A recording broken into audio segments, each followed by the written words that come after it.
Hello. Now, just before I show you the video that I recorded a moment ago, I have to say a very, very happy birthday to Irene. And apparently it would mean the world to her if we could give her a shout out. She's turning 24 years old today.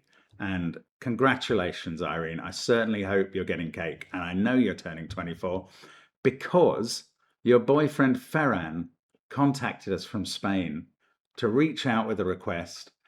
He says his girlfriend is a big fan. She's been following us in the Extreme Sudokus for over a decade now. I don't think we've been going over a decade, but I'd love it if she has. During the last years, she's introduced me as well to this world. Now we solve puzzles together from time to time, says Ferran. And that's brilliant. Thank you for all the entertainment and the thousands of puzzles that you get to solve. Well, ain't that the truth? There will be thousands. So very happy birthday, Irene. I really hope you get some lovely cake. And thank you, Ferran, for writing. And also, we got an email in from Dan congratulating his wife, Hannah Jones, who is a fully paid up superfan. That's what we like to see. And it's her 45th birthday today. So that is a very magical secret Sudoku number.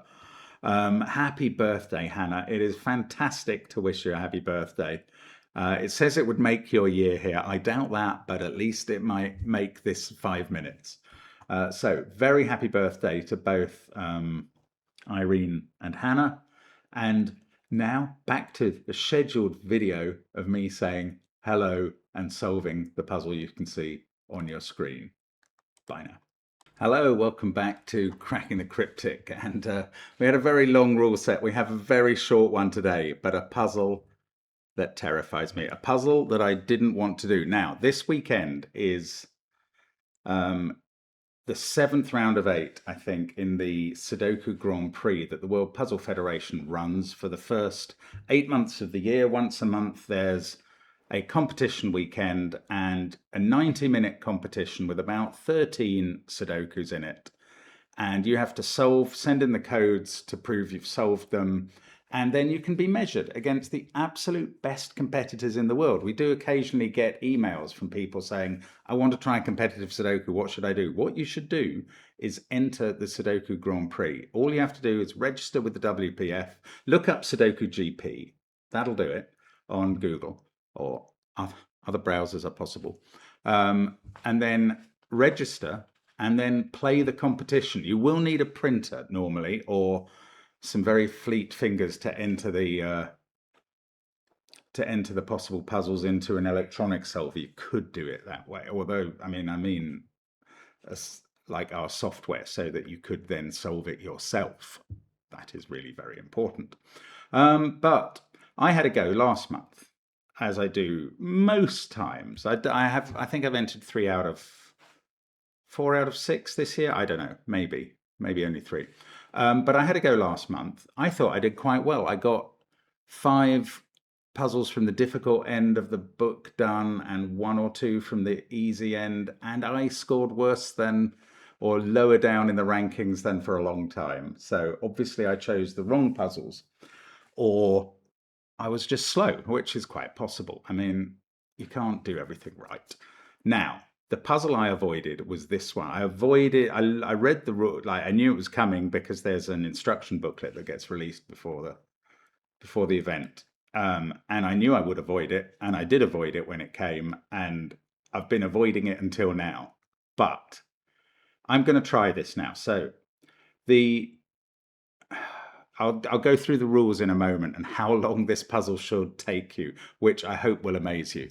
I will briefly tell you that on Patreon, we've got Detective Pets, the Sudoku Hunt for the month by Sandra and Nala and Panthera. That's great fun. We've got crossword videos. The Sabre listener is quite recent. Simon tackling other listeners in the past and me doing the monthly club specials. We've got gridogram and connections videos too. Loads of stuff there. Also the map for the Blue Prince house, all on Patreon. We've got apps which feature, they don't feature this sort of puzzle. They do feature Classic Sudoku 2 and the Worms and lots of variant apps as well. Do check those out. They're great fun.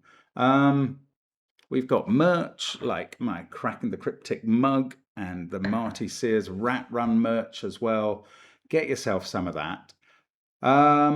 We've also, well, obviously, there's extras on the channel. Friday Crossword Masterclass yesterday, streaming on Mondays normally, and 2 Sudoku videos a day, minute cryptic wordle in a minute. That's what we're doing for you, as much as we bloomin' can. Now, the rules of this puzzle. No, first of all, the weighting for this puzzle. So, this was worth 81 points out of, I think, the 720 available in the round. You have 90 minutes.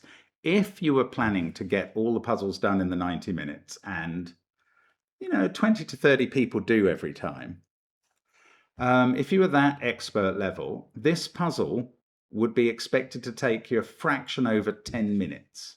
That's my calculation. When I read the rules, I hope you cower away from it as I did at the event.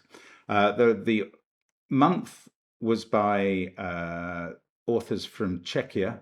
I don't know specifically which authors were involved in this puzzle. There may be a way I should have been able to find out, but I haven't done. The puzzle is called Liar Sudoku. And the rules are that normal Sudoku rules apply. 1 to 9 will go in every row, every column, and every 3 by 3 box. Now, you may be seeing a lot of given digits. Exactly one of the given digits in each row, column, and 3 by 3 box is wrong and must be replaced by a different digit. Now, if you think this is like a Roggen puzzle, that's not really true, because lots of these given digits will be right. There's only presumably 9 digits in the puzzle that are wrong, but they are wrong. If you think it's like one of Panthera's number sums puzzles from the Sudoku hunt this month, I don't think it's really like that. I think this is going to be very difficult, but maybe I'm too scared. Time to give it a try. Wish me luck. You can look at the video length, see if I did it in 10 minutes from now. I bet I didn't. Let's get cracking. Okay, so there's a liar in every row, column, and 3 by 3 box. So here's a row with 2 of the same digit in. One of those, at least, is a liar, but it's also one at most, because there's exactly one liar in every row. So one of those is a liar, and that means these 3 are telling the truth. So I'm going to give them a truthful color of, I need to be able to see the digit. It gets a bit faint, but I can still see it. This is entirely down to me and my coloring of the digits. Anyway, those are genuine. I don't like pink for genuine. I'm going with light blue. Light blue for genuine digits. Now, let's find somewhere else where we've got repeated digits, 8 in that column. One of those is the liar. So those 2 are correct.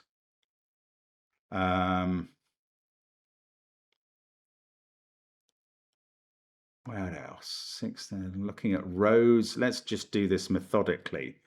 Go row by row, column by column, and then box by box.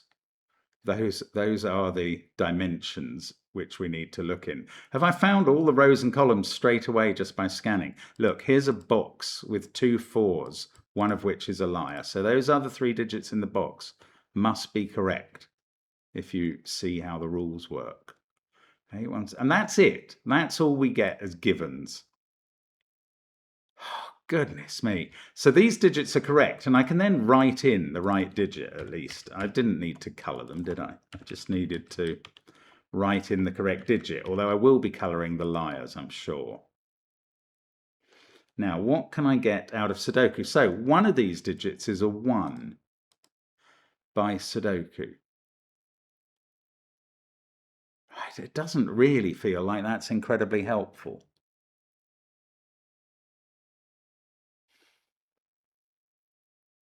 There's no point colouring these cells. There's only any point colouring cells with givens supposedly in them, isn't there? One of these is wrong. Now, there wasn't a rule saying that in one instance the liar will be a 1, in another it'll be a 2, and so on, in which case we could say that all the other 4s were correct, but that wasn't a rule. So what can we actually do now?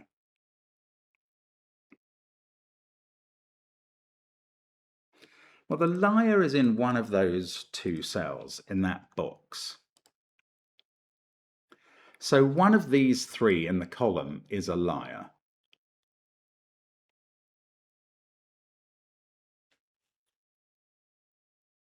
I don't know. I don't know. I don't understand how we... Oh, here's another thing. Imagine those sixes were all correct. The 6 in box 3 would have to be there, where we've got an 8 written. So one of these 5 digits at least is a liar. I can't mark that, but it's true. I mean, this just proves I was right not to try the puzzle. I don't know how to do it at all. Wow. Oh no, I was going to say one of these is going to be correct. And that would tell me something about nines. But why should one of them be correct? They're in different... Okay, one of them is correct. They can't both be liars because we definitely have 2 liars in either column 2 or 3, if that was the case, because there's definitely a liar down in column 2 or 3 in box 7. So one of these is telling the truth, whichever one it is, and it might be both. That means 9 can't be in these cells or these cells because they're seen by both. So 9 is in one of these 3 cells, and yes, it's likely to be there. 9 is in one of these 3 cells, and it's likely to be there, but likely ain't no good. But still, it's information that we can glean. So can we try that trick somewhere else? Yeah, with 5s, that 5 and that 5. Oh no, it's not going to work this time because we don't have this dichotomy. Those 5s could both be liars. They're in different rows, columns and boxes. And as long as we could put a lie... no, that they can't both be liars. Because where would the liar be in column 7? Yeah, that's fine. They can't both be liars. So one of them's telling the truth, and now 5 can't be in these cells and these cells. And I can pencil mark 5 into these, not that one because of this. So, I mean, it's slim pickings, isn't it?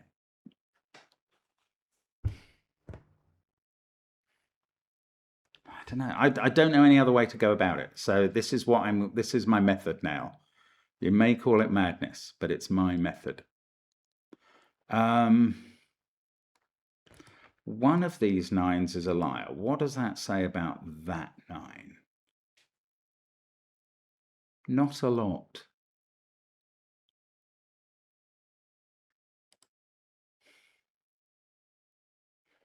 If this was where 9 went, that would be the lying 9 in row 4. This would be a lying cell. That would be a lying cell. Because the liars are confined to 1 in each row, column and box, and they have to be a given digit. Okay, just keep thinking about that. That's based on row 6, column 2. If it was a liar, these would be positions of the liars. One of those 2 in box 9, that one in column 7, one of those 2. I mean, it's quite constraining, but how are you meant to work this out, especially on pencil and paper solving?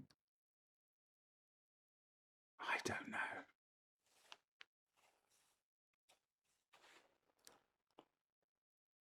Gosh, I don't know.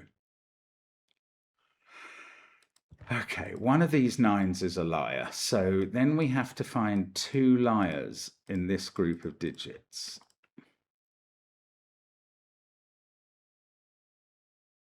Right, both 5s here can't be lying. Oh, this is going to matter. I'm going to get a digit here. Both of these 5s can't be lying, because if they were, where would you put the liar in row 4? So one of them is telling the truth, and that means these digits can't be 5, and these digits can't be 5. So one of these 3 in the row is 5, and this can't be 5, and this is 5. Oh, that can't be 5, and this is 5. And you know, that was what we thought would be 5. I think this will probably be 5 as well, but I can't tell that. But this is now genuine. I have proved that as a 5. I've got a blue cell through different means than my original effort. And I'm not unhappy with that, actually. That's all right. There has to be an 8 in one of these cells. Does it have to be covering a lying cell? I don't know. Oh no, I might even be wrong. I see. I'm looking at those 2 8s and assuming that must be correct. That is a bogus conclusion. I do not have the right to say that. I find this I've taken 8 minutes already. I've got nowhere. How is this only worth 81 points? This is madness.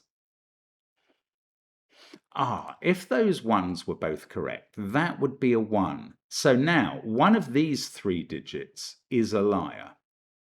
At least one. Could be more. Now, can I use that at all? I suppose if there was something that saw them all, that would be a truth teller. I mean, there can't really be, but yeah, it's an interesting concept. I'm going to just mark them in orange. For one of these 3 to be a liar, if that was true, no, if that was a liar, these couldn't be the liars, and that would be a liar. Same for that. That would make this a liar. That's quite interesting.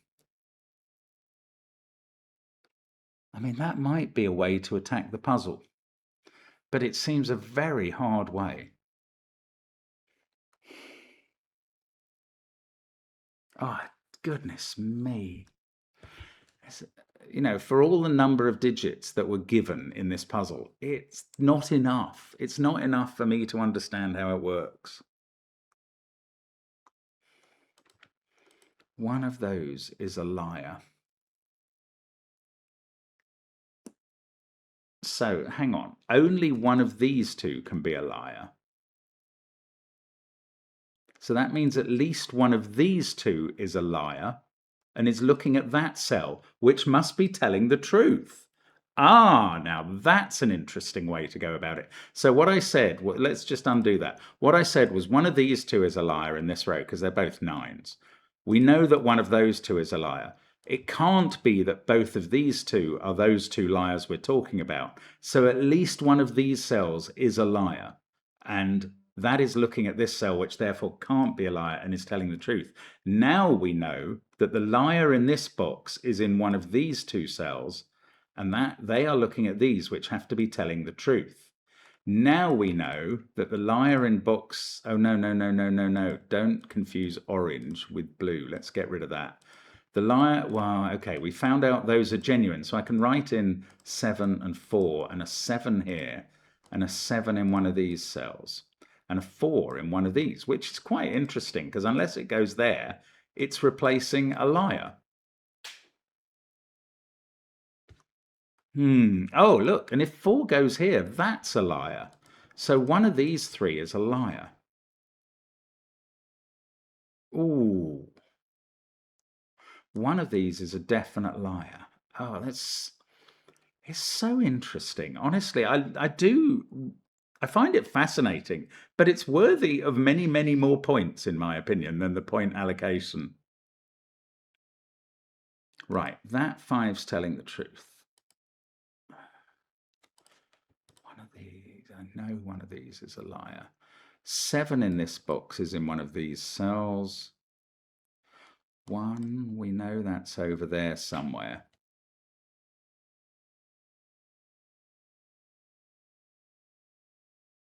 If 1 was here, that would be a liar. Oh, then that would be a liar. Oh, that's quite interesting. Oh, I don't know. I need to find another sort of relationship like that. Do these have a relationship with some pair of cells that have to include a liar? Goodness me. I mean, if you're the sort who finds this an easy puzzle to get to grips with, My hat is off to you.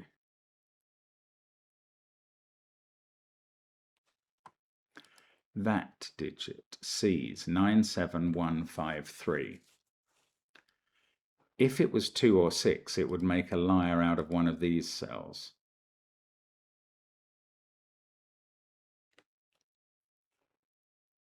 That's too complicated. One of these 3 is a liar. I now suspect it might be the 4. Oh, if one of those 2 was a liar, these would be true, and that would be the liar in box 6. And then that would be the genuine. That would be genuine, I mean. And if we started with one of those 2 being the liar, then that would be the liar in box 4. So if one of those 2 is a liar, that's a liar. If, on the other hand, this is a liar, what does that do? Oh, in the bottom row, one of these 2 is a liar. That's interesting. I hadn't noticed this, but we've only got 2. So, oh no, I was going to say, no, I just don't know about those. Okay, but one of these 2 is a liar. So if that was a liar, this is true and that's a liar. Then these 2 are both lying 4s. Is that of any significance? One of these 2 would have to be a liar if that was a liar.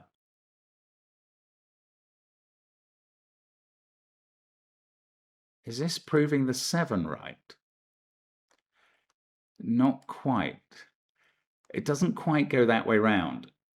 I was wondering if that is a liar, the 7 is right.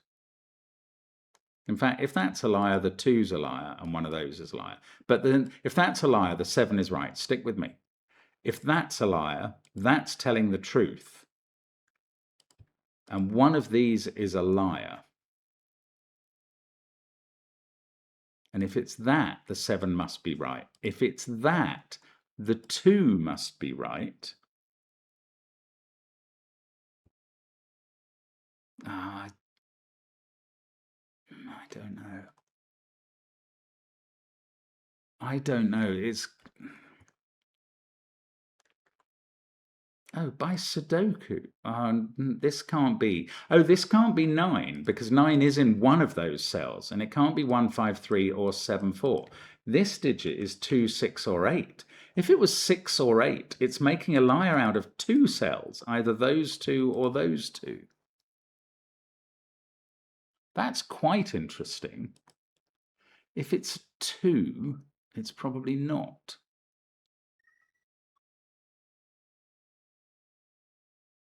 This also can't be 1, 5, 3, 9, or 4. This can't be 8, because one of those 2 is an 8. So this is 2, 6, or 7. 16 minutes in. I don't know. I mean, I'm just going to find out what the answer is and not make any claims about solving the puzzle well. I can't do that, but I can solve it, I hope. And maybe something will occur and I'll understand how you're meant to do this. I'm not holding out great hopes for that epiphany. Right, if one of those 2, if that was a liar,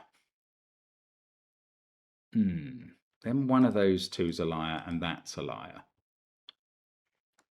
Then one of these 3 is a liar. And the only possible liar in row 3 would be there. Oh, we get a lot done. We get a lot done of liars here. There's another one. Look at that. This is the whole panoply of liars if row 5, column 1 is a liar. That's where they all end up being. Now, is anything impossible about that? Because that would be incredibly useful to know it wasn't a liar. Okay, that was much more interesting than I expected. Let's try it another way. I'm tempted to highlight these cells in case some other version reveals a similar I don't know. That was really good, actually, because it hit all givens. It didn't miss any. Okay, what if this is the liar in row 5 instead? Then this is the liar in row 9. That's telling the truth. So the liar in column 1 is in one of those two. In column 2, one of those. In row 1 now, the liar would have to be in one of these. It's just not as prescriptive, is it?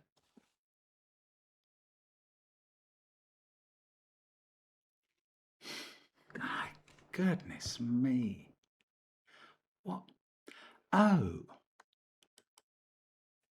Look, if all these were telling the truth, this digit would be a naked 4. Is that any use as a kind of technique? No, it just isn't. It just isn't. This would be a naked 4 if everything in its column and row was telling the truth. Well, only one of them can be a 4. Well, I don't know. I think that's probably just telling me that something in row 1 is a liar, which is part of the rules. So that is not very interesting. Okay, if this is a liar, that's a liar.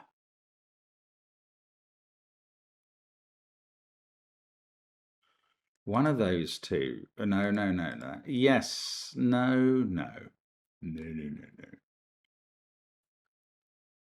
It's not that helpful.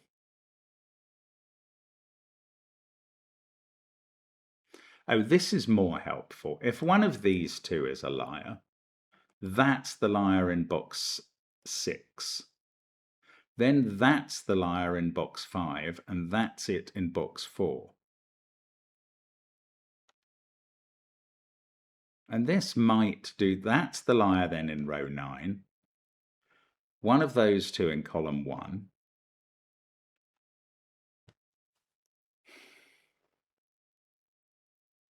Obviously one of these two, which we've pencil marked previously. So this is if one of these in box 3 in column 8 is a liar. We get all of these marked as possible other liars. I don't know, it's going to matter what their numbers are somehow. I don't know if I can just do this by the geometry. And the alternative is to make this a liar. And then one of those two's a liar. Oh, hang on. I said if one of those two is a liar, that's a liar. Oh, okay, this is relatively simple, and there might be more to it, but no, this is fine. If one of these two is a liar, just follow me along here. Let's say one of those greens was a liar. That would have to be the liar in box 6. That would be the liar in box 5. That would be the liar in box 4. That would be the liar in box 7. And one of these two would be the liar. Now, that means that this digit makes, or no, one of those two being a liar makes these two genuine. Well, the alternative is that that's a liar, and that also makes these two genuine. So these two are genuine. So let's get rid of the green. That's an interesting way of doing it. And actually, it might be not that insane, but it doesn't strike me as easy. And there you go. I said it. One of those two is a 7 by Sudoku. We've got a 5 there, and now 5 is in one of these two cells by Sudoku in this box because of these 5s, and that means that this digit is a liar because it's claiming to be a 5, but we know 5's in one of those. So we found our liar there. This one is genuine. This one is a liar.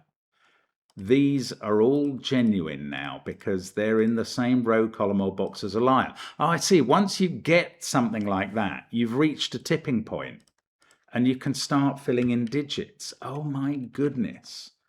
Yeah, but you have to get that. I don't know how you get that. That's telling the truth. So it's a 4. Then we've found the 5 here. Now this has to be a liar. And that does sort of, we're probably going to have all the liars after this. This seems to be the only cell that can be a liar in box 6, that one in box 5, this one in box 3. One of those two, no, that one's the only one in box 2, so we're all done. We've found all the liars. They're the red cells. Look at that pattern in the grid as well. Very, very symmetrical. Right, all the blues we can just write in the digits, and then probably we can just complete the puzzle. These are blues as well, and so are these now. Everything, so, I mean, goodness, of course, all these are blue. Loads of digits, and there we go. There's just a huge tipping point when you make one big deduction. I didn't know that's how you're meant to do it, and I don't know how you're meant to make that one big deduction except the way I did, and maybe you are, but my goodness, it didn't seem easy. Anyway, right, we're now doing Sudoku, ignoring the digits in the red cells. And we've got loads of givens now. And I mean, that makes me happy. Right, there's a 2 in one of those cells. That's a naked 3 because of everything it sees in the row and column. In this row, then, we need a 5, which must be here. We need 1, 4, and 7 as well. That digit sees 4 and 7. These I don't know. Then let's move over to this column. 5, 1, 6, 4, 7. That can't be 6 anymore. Let's try this box. 9, 1, 2, 5, 3. 4 and 7 are looking at that cell. Oh, we need a 4 in box 1. That's there. Then we need a 1. Then we need a 3. And then we're left with a 2, 8 pair. Both looking at this, which is a 6. We've got 3 and 8 to place in column 1, and that's 3 in the corner. That's 3 in the spot. Light losing its religion. Right, we've got a 4, 7 pair there that is not resolved.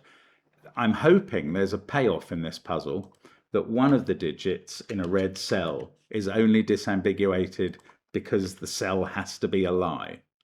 But I have not got to that point yet. We've got a 6 there. This can't be 6 now. I think we've nearly got all the 6s in the grid. No, still 3 to go, including that one.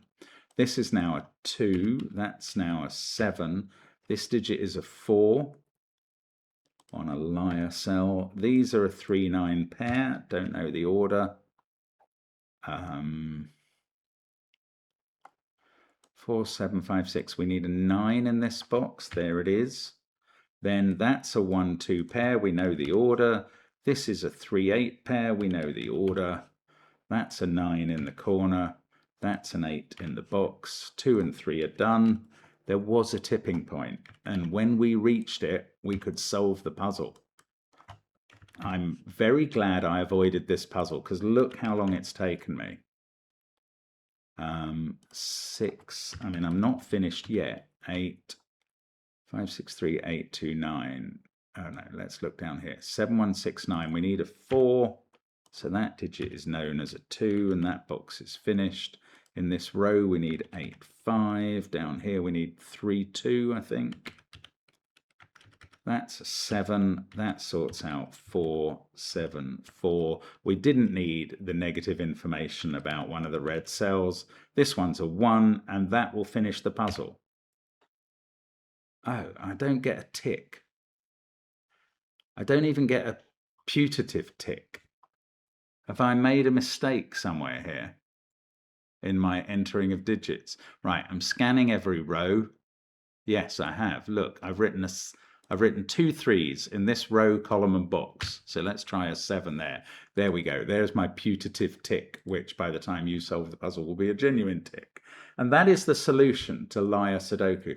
Took me nearly 27 minutes instead of 10.1 or something.